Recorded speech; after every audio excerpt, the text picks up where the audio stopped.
It's day one of Navratri series. Welcome to new episode of Navratri. ನಂಗಂತೂ ಈ ನವರಾತ್ರಿ ಪೂಜೆ ಮಾಡೋದ್ರಲ್ಲಿ ಏನೋ ಒಂಥರ ಖುಷಿ.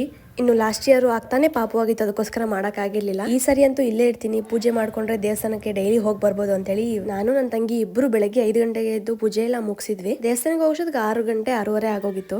ಬಿಕಾಸ್ ಇಬ್ಬರಿಗೂ ವರ್ಕ್ ಇರೋದ್ರಿಂದ ಲಾಗಿನ್ ಆಗಿ ಅದನ್ನೆಲ್ಲ ಮುಗಿಸ್ಕೊಂಡು ಆಮೇಲೆ ದೇವಸ್ಥಾನ ಕಡೆ ಹೋದ್ವಿ. ಇನ್ನು ಈ ನವರಾತ್ರಿಯಲ್ಲಿ ದೇವಿಗೆ ವಿಶೇಷವಾಗಿ ಪೂಜೆ ಮಾಡ್ತಾರೆ. ಎಲ್ಲರೂ ಅವರವರ ಒಂದು ಅರಿಕೆಗಳನ್ನ ಕಟ್ಕೊಂತಾರೆ, ಸಂಕಲ್ಪ ಮಾಡ್ಕೊಂತಾರೆ, ಅವ್ರ ಕೈಲಿ ಆದಷ್ಟು ಸೇವೆ ಮಾಡ್ತಾರೆ. ನಾವು ಪ್ರತಿ ವರ್ಷ ಮಾಡ್ದಂಗೆ ಒಂದೊಂದು ನಿಂಬೆಹಣ್ಣನ್ನ ಅಂದ್ರೆ ಡೈಲಿ ಇನ್ಕ್ರೀಸ್ ಮಾಡ್ಕೊಂತ ಹೋಗೋದು. First day 1, second day 2 increase ಮಾಡ್ಕೊಂತ ಹೋಗೋದು. ಇನ್ನು ದೇವಿನ ಇವತ್ತು ಶೈಲಪುತ್ರಿಯ ರೂಪದಲ್ಲಿ ಪೂಜೆ ಮಾಡ್ತೀವಿ. ಈ ಕ್ಲಿಪ್ಪಿಂಗ್ಸ್ ಬಂದು ನಮ್ಮ ಆನೇಕಲ್ ಚೌಡೇಶ್ವರಿ ದೇವಸ್ಥಾನದಲ್ಲಿ ದೇವಿಗೆ ಅಲಂಕಾರ ಮಾಡಿರೋ ಕ್ಲಿಪ್ಪಿಂಗ್ಸ್. ಡೈಲಿನೂ ತುಂಬಾನೇ ಚೆನ್ನಾಗಿ ಅಲಂಕಾರ ಮಾಡ್ತಾರೆ. ಎಷ್ಟು ಚೆನ್ನಾಗಿ ಕಾಣುತ್ತೆ ದೇವಿ ನೋಡಕ್ಕೆ. ಅಲ್ಲಿ ಹೋಗಿ ಬಂದ್ರೆ ಒಂದು ಆರನೇ ಡಿಫ್ರೆಂಟ್ ಆಗಿರುತ್ತೆ. ಹಾಗೆ ಒಂದು ಔಟ್ಫಿಟ್ ಚೆಕ್ ಮಾಡೋಣ. ಇದು ಬಂದು ವೈಟ್ ಕುರ್ತಾ ಸೆಟ್. ಇದ್ರಲ್ಲಿ ನಿಮ್ಗೆ ಡಿಫ್ರೆಂಟ್ ಕಲರ್ ಆಪ್ಷನ್ಸ್ ಇದೆ. ನಿಮ್ಗೆ ಯಾವ ಕಲರ್ಸ್ ಬೇಕೋ ಅದು ಚೂಸ್ ಮಾಡ್ಕೋಬಹುದು. ಔಟ್ಫಿಟ್ ಲಿಂಕ್ಗೋಸ್ಕರ ಕಮೆಂಟ್ ಮಾಡಿ. ಮತ್ತೆ ಸಿಗುವ. ಬಾಯ್.